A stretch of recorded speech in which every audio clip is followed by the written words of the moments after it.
tuh udah 40 tahun kali, lebih ya, 40, 50 tahun, 40 tahun. Bahkan kenal dari orang tuanya. Tapi terakhir ketemu mungkin sekitar 10 tahun yang lalu, berbeda. Berbeda. Itu iya, berbeda, kehidupan yang berubah itu semuanya karena Tuhan. Dan setiap kali ketemu dengan Pak Chandra, pasti kita dimotivasi. Ini motivator yang tangguh. Itu membuat kita merasa dibangun, kita mencari Tuhan. Luar biasa, kepribadian yang beda, luar biasa. Ya.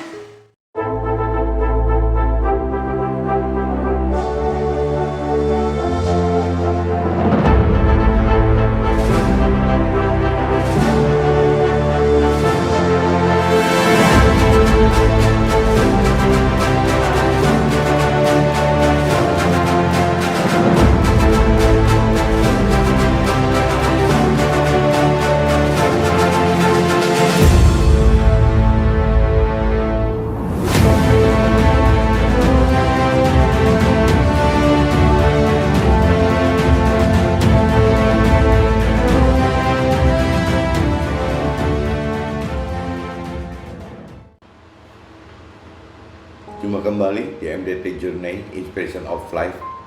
Pagi ini saya mau coba sharingkan gitu. Ada firman katakan, ingatkanlah Tuhan. Nah, ini coba kalau kita simak bareng-bareng lebih detail gitu. Ingatkanlah Tuhan. Apa ia perlu Tuhan diingatkan gitu. Nah, coba kita lihat di kitab Yesaya pasal 43 ayatnya 22 sampai 28. Nah, nanti di sini coba kita kupas bersama. Mudah-mudahan kita makin tahu maksud Tuhan apa gitu dengan kalimat ingatkanlah Tuhan. Apa Tuhan perlu diingatkan gitu. Nah, ini coba kita baca bersama ya, kira-kira maksudnya Tuhan apa gitu. Yesaya 43. Kalau teman-teman ada kitab suci, coba dibuka bersama gitu. Kita sharingkan apa memang pendapat saya dengan pendapat teman beda atau tidak gitu di pengertiannya gitu.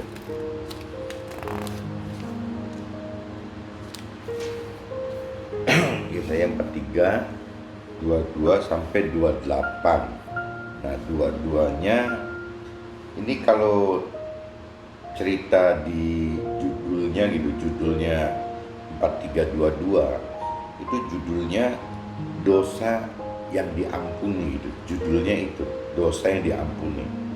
Nah, ini Tuhan katakan, sungguh kita tidak memanggil Tuhan dan kita tidak bersusah-susah karena Tuhan.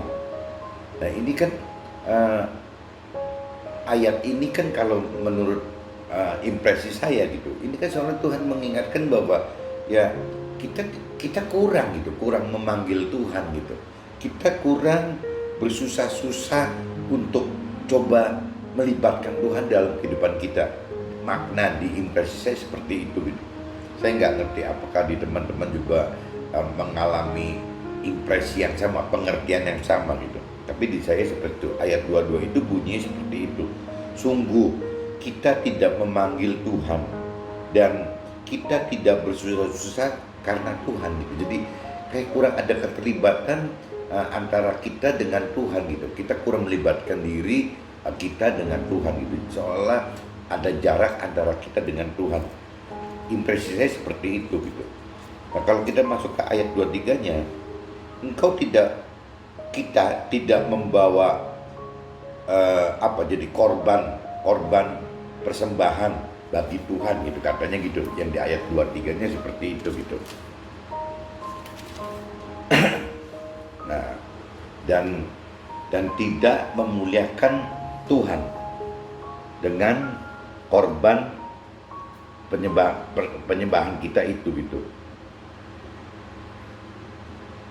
Tuhan tidak memberati kita dengan menuntut korban persembahan yang sifatnya materi gitu, atau menyusahi kita dengan menuntut, ya apa, kalau zaman dulu disebutnya kemenyan gitu, kalau zaman sekarang mungkin jadi kayak cuman sekedar pujian penyembahan begitu mungkin, karena kemenyan juga diartikan pada zaman dulu ya seperti itu gitu, seperti bagaimana memuji menyembah Tuhan dengan alat-alat seperti itu. Karena zaman dulu kemenyan, mungkin zaman sekarang kita bukan kemenyan, mungkin pujian penyembahan kita.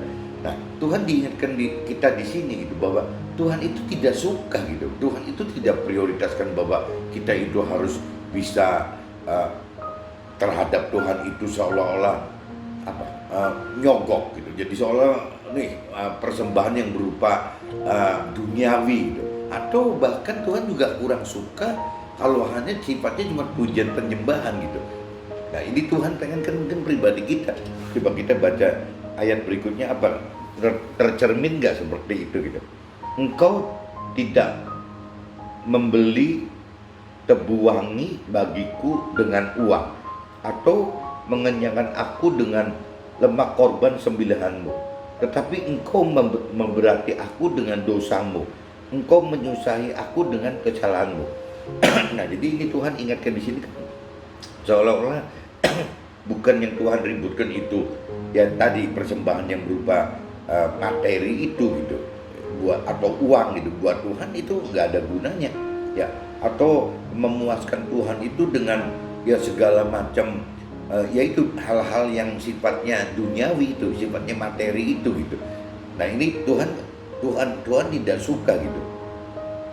Malah Tuhan ingatkan di sini gitu, dengan kita tidak mencari Tuhan, dengan kita tidak lebih berusaha mengenal mengerti akan Tuhan, seolah-olah kan jadi timbulnya kan kayak seperti dosa gitu. Jadi Tuhan bilang ya, kalau kita terus-terusan seperti ini gitu, tidak melihat pribadi Tuhannya, tapi hanya melihat liturgi kepada Tuhannya gitu, seremonial terhadap Tuhannya, ya Tuhan anggap kita nanti makin lama makin berdosa gitu.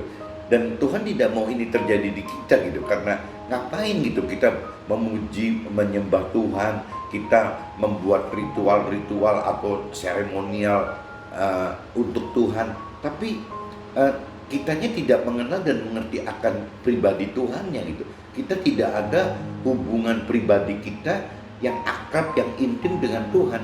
Nah, Tuhan kan ada rohnya gitu, ada roh Tuhan. Roh Tuhan itu bahkan ditaruh di dalam kita. Nah, kita kan tidak pernah mengajak komunikasi, berdialog dengan roh Tuhan yang ada di dalam roh kita. Buat Tuhan itu benar-benar sia-sia sekali gitu. Nah, manusia kadang-kadang tidak mau mengaktifkan itu, tidak mau berdialog intim dengan Tuhan. Manusia lebih senang seolah-olah yang tadi dikata dalam tanda petik, seolah nyogok Tuhan itu dengan hasil duniawi yang diperoleh oleh kita gitu. Bentuknya itu mungkin barang-barang yang kaitannya duniawi lah gitu, uang atau segala macam gitu.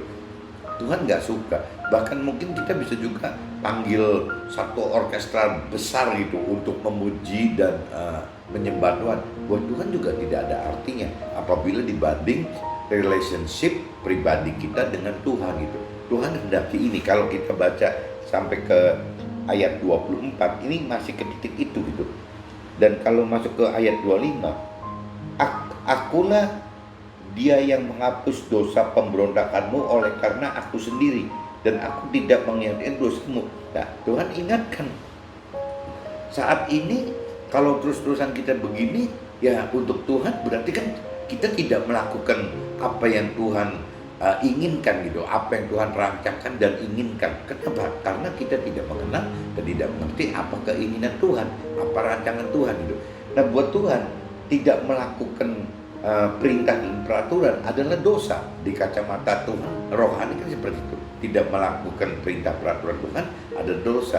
Nah, Tuhan sampai bilang, udahlah kalau memang kita sadar saat ini ya nggak apa-apa, dosa-dosa itu karena kita tidak mengenal, tidak mengerti, kita tidak melakukan perintah peraturan Tuhan, jadi kita melanggar dari rancangan dan kehendak Tuhan, ya nggak apa-apa, Tuhan ampuni, asal kita kembali ke track yang benar lagi, ke jalur yang benar yang Tuhan inginkan gitu. Caranya bagaimana? Ya kembali lagi, bagaimana kita mengenali dan mengerti akan firman dulu gitu. Karena dasarnya Tuhan ada di situ. kembali lagi diingatkan bahwa Tuhan itu adalah firman, firman itu adalah Tuhan. Jadi kalau kita tidak kembali ke firman, susah sekali untuk kita masuk ke dalam jalurnya Tuhan gitu, yang Tuhan inginkan gitu. Jadi Tuhan ingatkan bahwa kalau kita mau menyadari itu, kita mau bertobat, ya nggak apa-apa. Tuhan gampang sekali kok, tidak mengingat-ingat dosa kita. Tuhan juga mengampuni dosa kita gitu, asal kita berubah gitu untuk masuk seperti yang Tuhan inginkan. Tuhan, nah di sini yang tadi di judul ini ya saya kupas pagi ini, ingatkanlah aku, marilah kita berperkara, kemukakanlah segala sesuatu supaya engkau nyata benar gitu. Jadi Tuhan ingatkan di sini, tuh coba sampai Tuhan sampai merendahkan hati begini, ingatkanlah aku. Tuhan sampai ngomong begitu loh. Emangnya Tuhan perlu diingatkan gitu? Kalau Tuhan perlu diingatkan ya bukan Tuhan gitu. Tapi kenapa Tuhan mau gitu merendahkan hati sampai ingatkanlah aku gitu? Ya mungkin karena degilnya kita gitu. Tuhan sampai katakan seperti itu, ingatkanlah aku. Maksudnya kan ya coba dong, kalau memang kita timbul hidup bermasalah gitu, ya ingatkan Tuhan gitu bahwa kita ini hidup bermasalah, ya libatkan Tuhan dong dalam kondisi permasalahan kita gitu. Tuhan gak keberatan kok, bahkan Tuhan ingatkan ya gitu, ya katakan di situ, ingatkanlah aku, marilah kita berperkara. Jadi maksudnya ya jangan permasalahan yang kita hadapi itu ya kita handling sendiri saja gitu. Tuhan tidak keberatan kok apabila kita libatkan Tuhan di dalam permasalahan kita gitu. Nah kitanya yang kadang-kadang kelewatan gitu. Ya ada permasalahan, bukan mencari Tuhan, bukan nomor satu cari Tuhan, tapi malah lari gitu. Nah khususnya ini kalau menurut saya bagi suami ya, kalau untuk suami itu kan Tuhan bilang kepalanya suami itu kan Tuhan, kepalanya istri kan suami gitu, sama saja gitu. Jadi kalau kita sebagai suami, sebagai laki-laki tidak berperkara, maksudnya tidak menyampaikan, tidak berdialog akan perkara-perkara kita dengan Tuhan, ya nggak bisa. Ya berarti segala sesuatu bagi seorang suami atau laki-laki atau bapak, apapun juga, prioritas nomor satunya harus Tuhan. Udah nggak peduli permasalahannya apa. Ya masalahnya kita mau cari Tuhan atau tidak. Sebenarnya istri yang baik juga, istri yang benar juga harus seperti itu gitu. Permasalahan apapun juga dia nggak peduli. Yang penting nomor satu Tuhan gitu. Tuhan dulu, bukan Tuhan, suami dulu, sorry. Jadi kalau untuk suami kan Tuhan gitu nomor satunya. Kalau buat istri nomor satunya suami.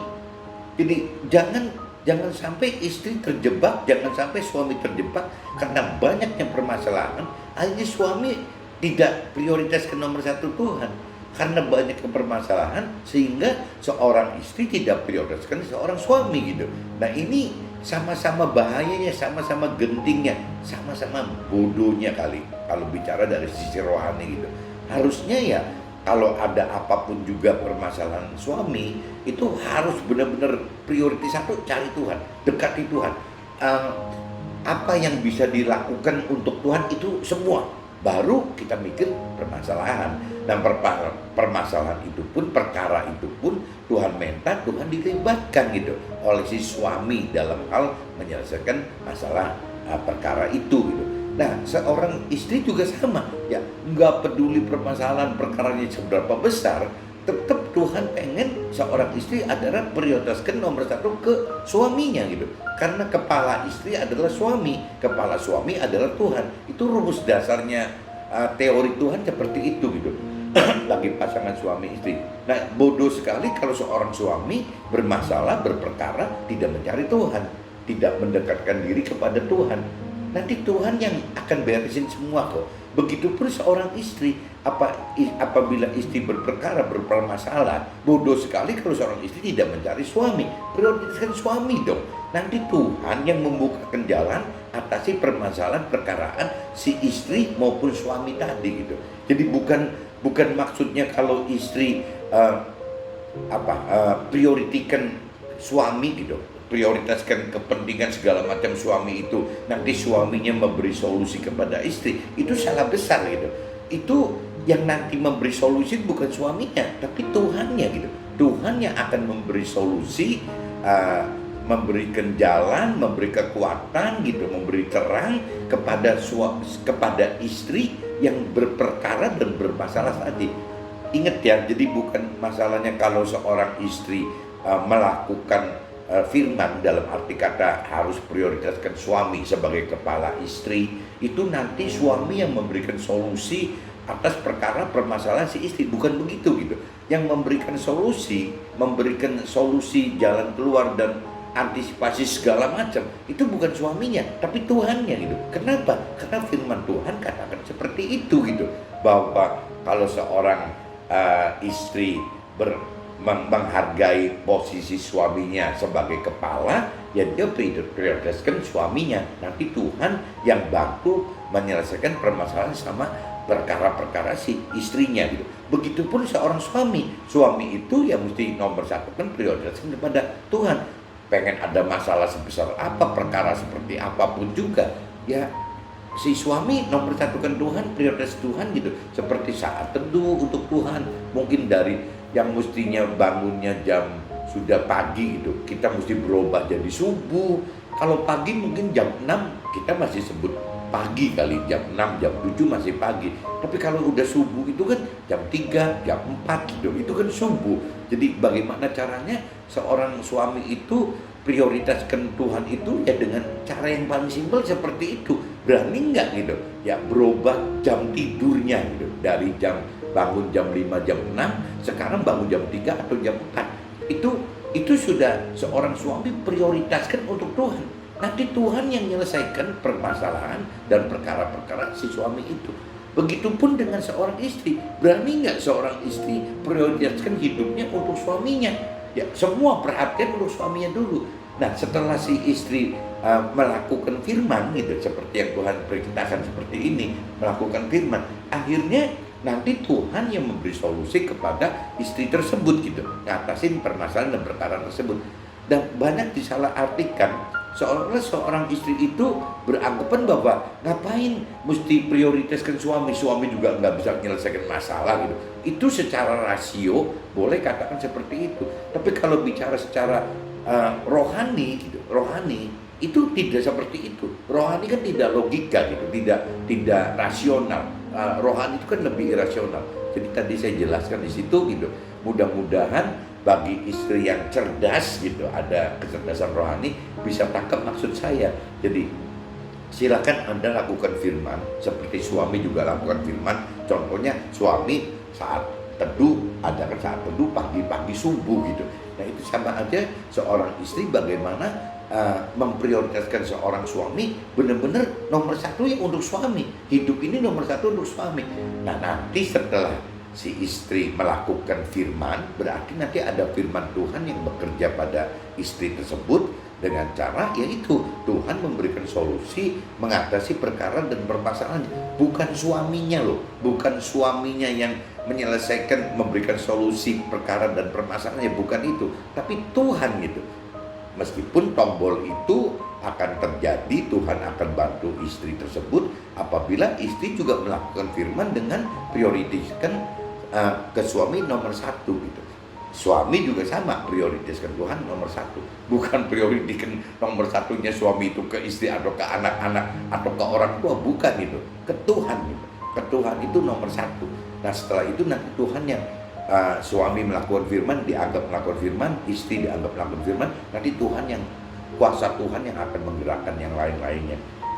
Ini jadi rada ngelantur nih, agak dalam cerita urusan suami ke Tuhan dan istri ke suami gitu ya. Nah ini Tuhan ingetin tadi kan, jadi diingatkanlah Tuhan gitu agar semua permasalahan kita, perkara kita dilibatkan, Tuhannya dilibatkan. Malah Tuhan di sini kemukakanlah segala sesuatu. Itu nantang begitu. Apa sih gitu ya? Coba diutarakan semua gitu. Permasalahan kita apa gitu. Sehingga kita itu nyata di depan Tuhan loh. Memang ada gitu, bahwa ada kita nih, ada kita yang menunggu Tuhan gitu. Maksud Tuhan seperti itu. Nah selanjutnya leluhur-leluhur kita yang pertama sudah berdosa, Tuhan anggap begitu. Ini kan cerita waktu perjanjian lama ya, zamannya Nabi Musa, umatnya ngeluh semua ke Musa, ke Nabi Musa maupun ke Tuhan. Nah itu Tuhan anggap udah dosa. bahkan orang-orang yang di gurun waktu itu tidak ada yang bisa masuk ke kota perjanjian yang Tuhan janjikan loh, tidak ada. Jadi yang masuk itu adalah turunan-turunan dari orang-orang tersebut. Kenapa Tuhan butuh 40 tahun di situ? Salah satunya itu karena Tuhan mau habiskan generasi yang berdosa ini, sehingga yang masuk ke sana adalah generasi yang lebih muda yang memang takut akan Tuhan gitu. Seperti itu cerita makronya gitu. Jadi memang dari awal leluhur kita itu udah dosa, dan juru bicaramu telah memberontak terhadap aku. Nah itu, jadi banyak sekali waktu itu Nabi Musa pun kadang-kadang pernah mengeluhkan ini itu gitu. Jadi anggapnya suatu pemberontakan. Makanya Nabi Musa tidak bisa gitu, sampai hanya melihat apa yang Tuhan janjikan tapi tidak bisa masuk dalam apa yang Tuhan janjikan gitu. Jadi tidak bisa menikmati apa yang Tuhan janjikan, tapi Nabi Musa adalah melihat apa yang Tuhan janjikan. Nah, turunannya yang bisa menikmati itu gitu. Jadi aku terpaksa menajiskan pemimpin-pemimpin tempat kudus dan terpaksa menyerahkan untuk ditumpas dan dinisda gitu. Jadi ceritanya singkat ceritanya seperti itu. Jadi ya kembali lagi intinya bahwa ya Tuhan ingatkan bahwa Tuhan itu senang gitu apabila Tuhan dilibatkan dalam semua perkara yang kita hadapi, terutama seorang suami apabila memang suami istri sudah berpasangan, ya terutama suami gitu. Nah kalau masalah waktu istri perempuan belum berpasangan ya otomatis kan direct ke Tuhan gitu. Tapi begitu secara rohani menikah gitu ya otomatis berarti ada peran Tuhan yang harus diperantari oleh suami dulu. Itu teorinya rohani Tuhan seperti itu. Makanya tadi saya bisa katakan bagi seorang suami laki-laki direct seolah dengan Tuhan itu, karena kepalanya suami adalah Tuhan. Tapi kembali ke urusan istri, kepalanya istri adalah suami.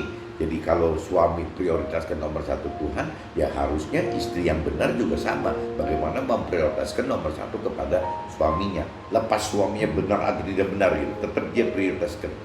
Karena ya bisa aja suaminya belum benar karena memang Tuhan bikin untuk mengasah suami maupun istrinya gitu. Kalau dua-duanya suami istri berpegang kepada firman Tuhan, pasti ujungnya pasti keselamatan, pasti kesuksesan duniawi. Ini secara firman mungkin saya agak lebar sedikit gitu supaya lebih bisa ketangkap. Tapi apa yang saya alamin dalam kesaksian hidup saya, urusan Yesaya 43 22 sampai 28 ini, intinya gini. Apakah kita pernah mengetahui jika ternyata Tuhan juga minta kita untuk mengingatkannya? Nah ini kalau kita tidak cermat gitu, Tuhan tidak bukakan, atau mungkin Tuhan bukakan dalam ada pas kita membaca, atau ada teman kita, teman rohani kita yang menyampaikan, atau mentor rohani kita yang membukakan gitu.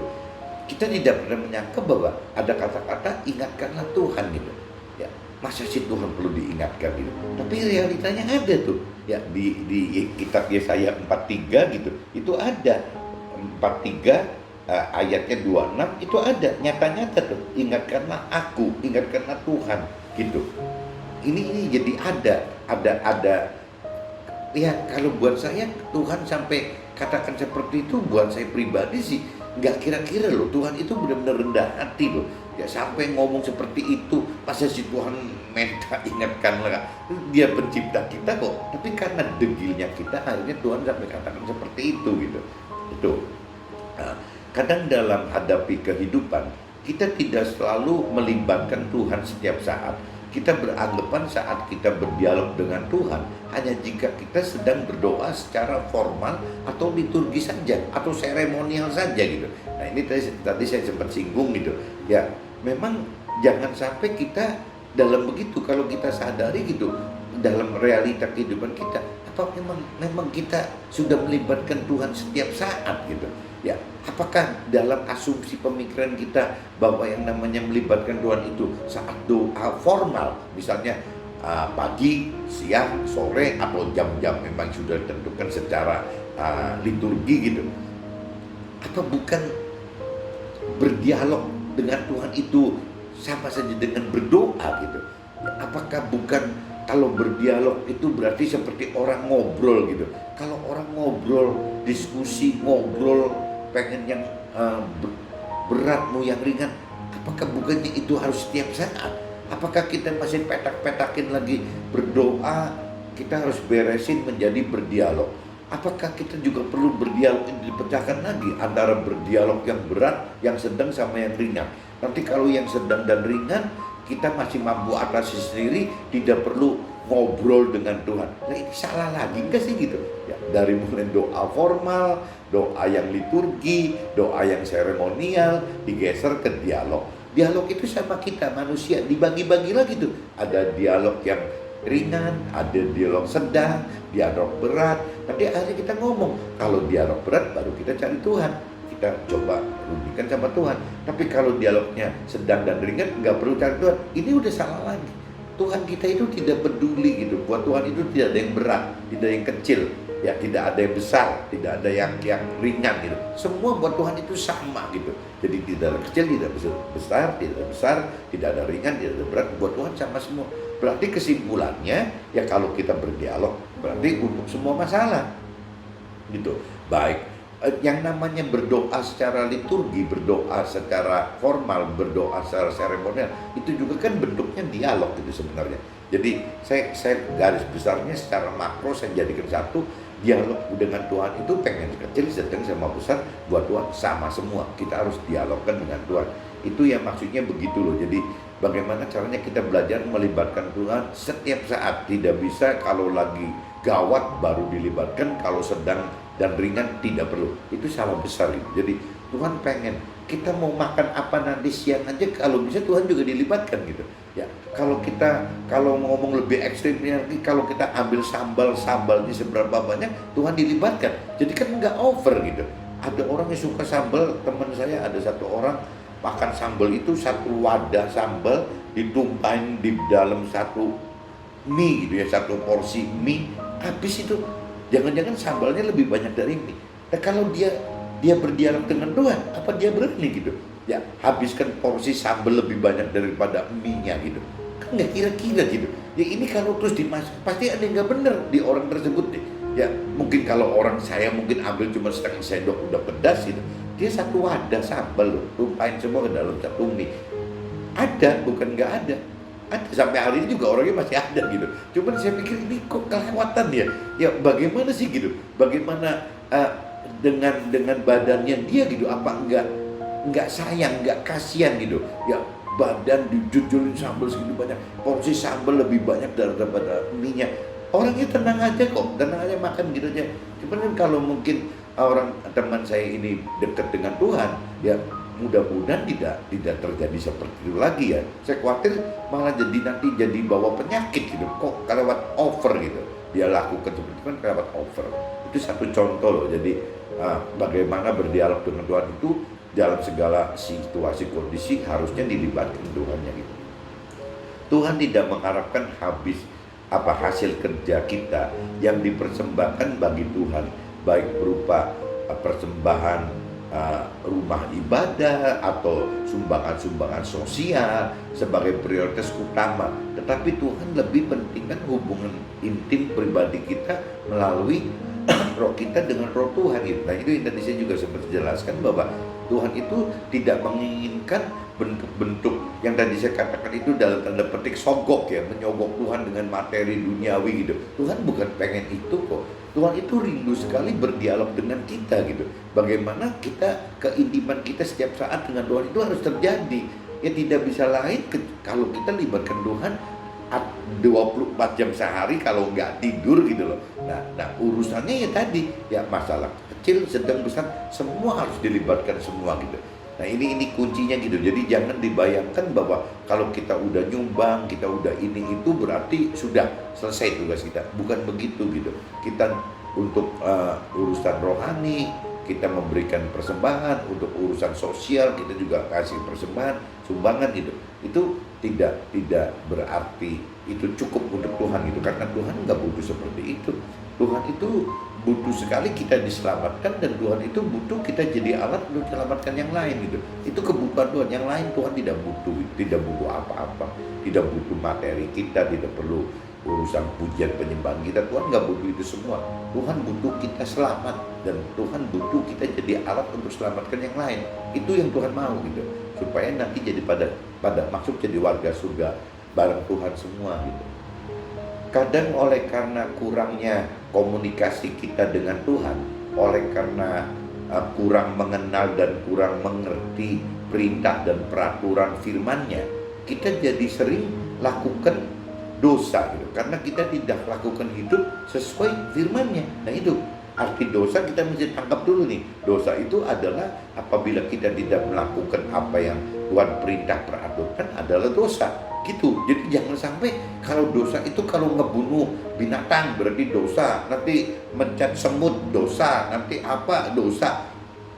Dosa itu tidak begitu loh. Dosa itu selama kita tidak melakukan firman Tuhan, ya pasti dosa. Nah, yang konyol apabila kita tidak mengenal, tidak mengerti apa isi firman Tuhan. Nah, gimana caranya gitu? Ya, bagaimana kita bisa tahu bahwa kita berdosa atau tidak berdosa? Ya, makanya segeralah secepat mungkin kenali firman-Nya gitu, supaya kita tahu dosa itu apa, tidak dosa itu apa, mana yang menyedihkan Tuhan, menyusahkan Tuhan, dan mana yang menyenangkan Tuhan, menggembirakan Tuhan.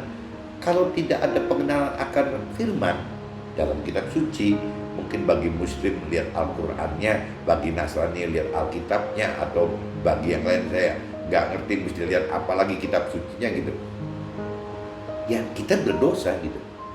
Nah, ini jadi coba kita kalau makin dewasa rohani, kita mesti artikan dosa itu lebih luas lagi, bahwa dosa itu adalah tidak melakukan firman Tuhan adalah dosa gitu. Jadi tidak sesuai dengan yang Tuhan perintah peraturkan, nanti ujung-ujungnya tidak sesuai dengan rancangan dan kehendak Tuhan itu. Nah, ini coba diluruskan gitu, supaya jangan sampai terjadi seperti ini.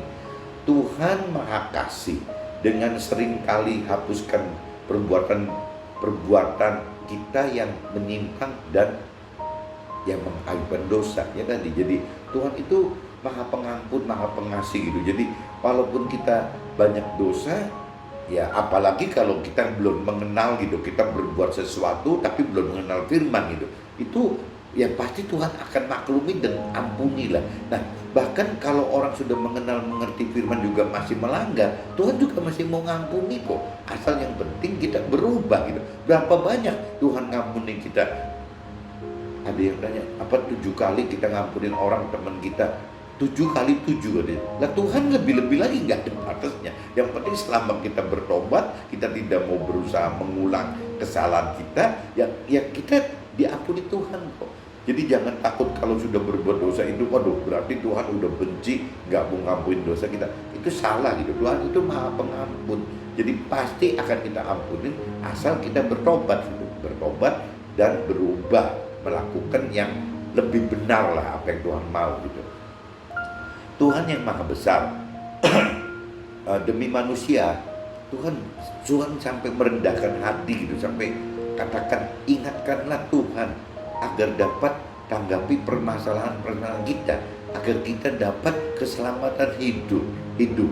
Yang mana maksud keselamatan ini adalah bagaimana kita dapat hidup sesuai dengan firman Tuhan gitu. Nah, ini kembali lagi nih, kalau tadi artinya dosa itu adalah tidak melakukan firman Tuhan gitu, itu akhirnya kita jadi berdosa. Tapi sebaliknya, apa sih makna keselamatan gitu? Ya, makna keselamatan Tuhan itu adalah bagaimana caranya kita melakukan hidup ini sesuai dengan apa semua yang firman Tuhan katakan gitu. Nah, itu namanya keselamatan gitu. Jadi hampir sama dengan dosa ya. Kalau yang bertentangan tidak melakukan apa yang perintah peraturkan dalam firman itu namanya dosa.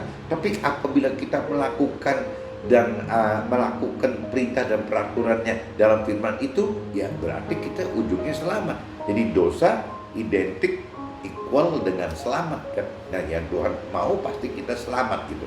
Nah, selamat ini Tuhan jamin ya, apabila kita melakukan firman Tuhan, maka Tuhan akan jamin bahwa keselamatan ini sampai ke akhirat nanti gitu. Bahkan ya kembali lagi bonusnya ya Tuhan sediakan kesuksesan duniawi untuk kita hadapi saat ini gitu. Mungkin pagi ini saya coba jelaskan seperti ini. Jadi saya cuma ingatkan bahwa di dalam firman Tuhan di kitab Yesaya 43 ayatnya yang ke-26 ya, Tuhan ada cantumkan di situ, ingatkanlah aku, marilah kita berperkara, kemukakanlah segala sesuatu supaya engkau nyata benar. Jadi Tuhan pengen ada kontak dengan kita harus nyata di hadapan Tuhan, dan Tuhan juga mau gitu menyatakan nyata di hadapan kita.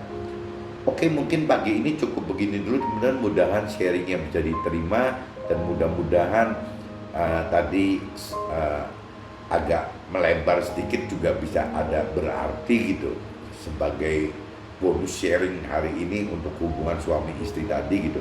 Mudah-mudahan bisa ketangkep, dan mudah-mudahan kita dapat dalam kondisi semua setiap saat gitu berjuang untuk berubah gitu, berubah hidup, bagaimana kita berdialog dengan Tuhan setiap saat sehingga Tuhan disenangkan gitu. Nah, ujungnya nanti kita diselamatkan dan Tuhan dimuliakan, dibesarkan. Oke, see you, bye bye.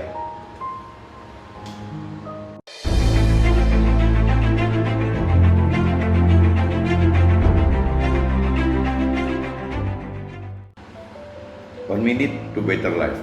Menjadi alat Tuhan pada awalnya akan dicemooh, tapi pada waktunya Tuhan akan dihormati dan diberi kesuksesan duniawi juga. Oke?